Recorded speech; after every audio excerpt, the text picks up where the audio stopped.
Breaking news mga kabayan, Amerika, 170 target na ang winasak sa Iran sa loob lamang ng 2 araw.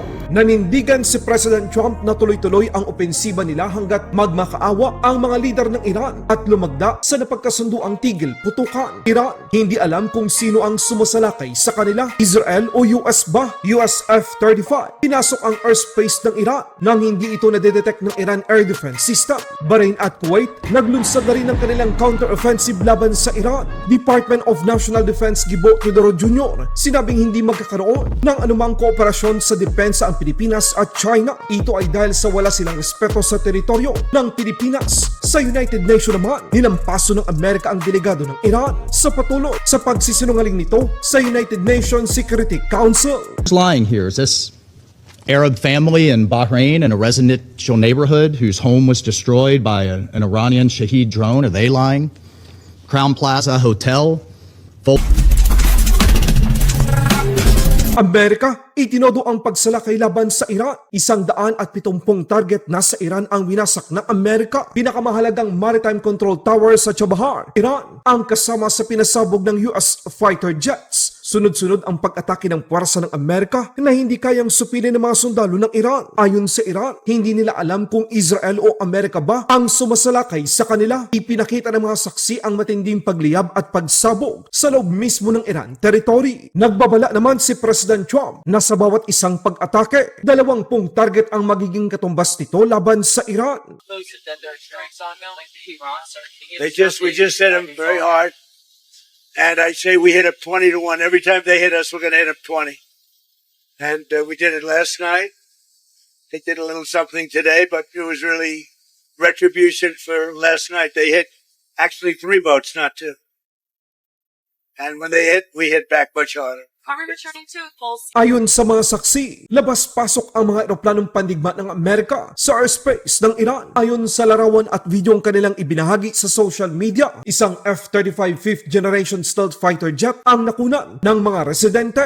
Maging ang Kuwait at Bahrain ay naglunsad na rin ng counter-attack laban sa Iran matapos silang itarget ng Iran ballistic missile. Ito na ba ang simula ng mas matinding digmaan sa gitnang silangan?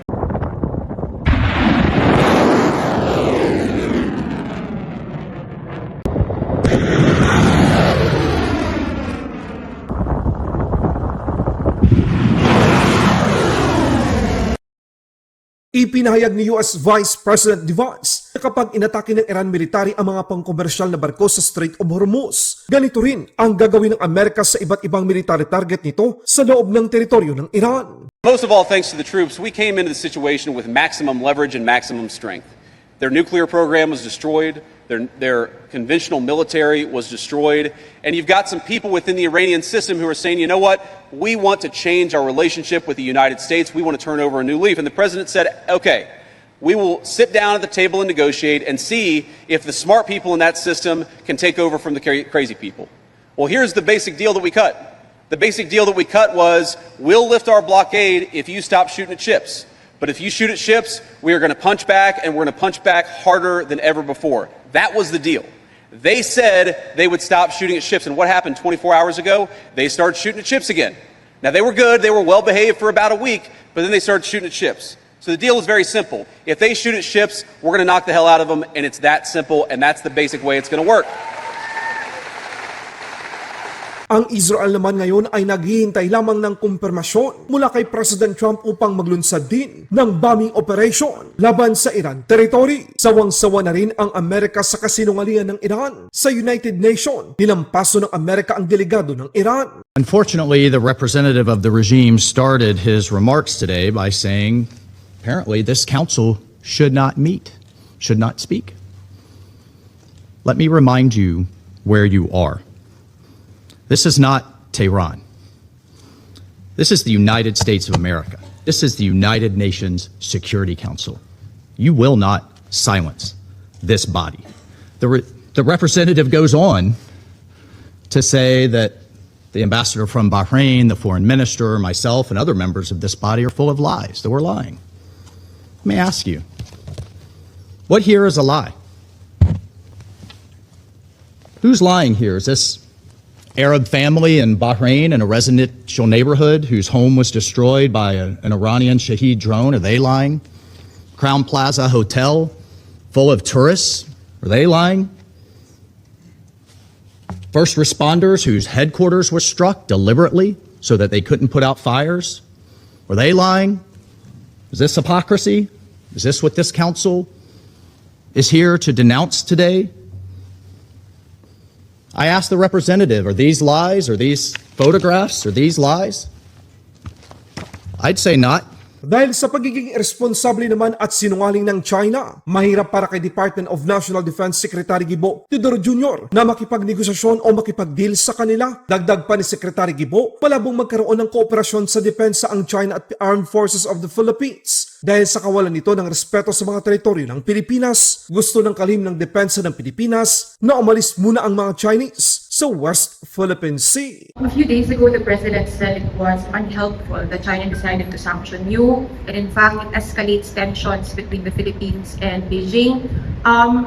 And he also emphasized the importance of communication. So I wonder, can you imagine a world where communication is possible between the militaries, with defense ministries of the Philippines and China, given one, yung sanctions sa inyo, sir, yung actions sa West Philippine Sea, and not to mention activities such as espionage, United Front work? How can you even imagine a world where communication lines are potentially open between the countries? Carefully controlled communications are necessary, but negotiations and other activities are not possible, unfortunately, because of the lack of good faith on their part and a lack of respect for our territorial integrity. What can they do to correct that lack of good faith that you're not Whatever they're doing right now, do not do it and get out of where they are. Thank you very much. Next question, sir, is coming from SEM. Anyway, what is the situation? Paolo de Masico, for example, is 900 kilometers away from us. Is 100 or so nautical miles from us. What is it to them to get out of our EEZ? They don't need it. They need it for expansionism. Why are they doing this in the South Pacific? So it's a creeping strategy, as far as I can see it. And there is an author, Rory Metcalf, in a book, who wrote that unlike any other power, the Indo-Pacific strategy of China is directly tied to regime legitimacy. So a lot of these things, what they're doing to Filipinos is to prop up their controlling regime. That is one theory. I certainly subscribe to it because from the formation of the Communist Party of China, all the rectification campaigns, almost all the major shifts in China have been forced through leadership security. Laban Pinas.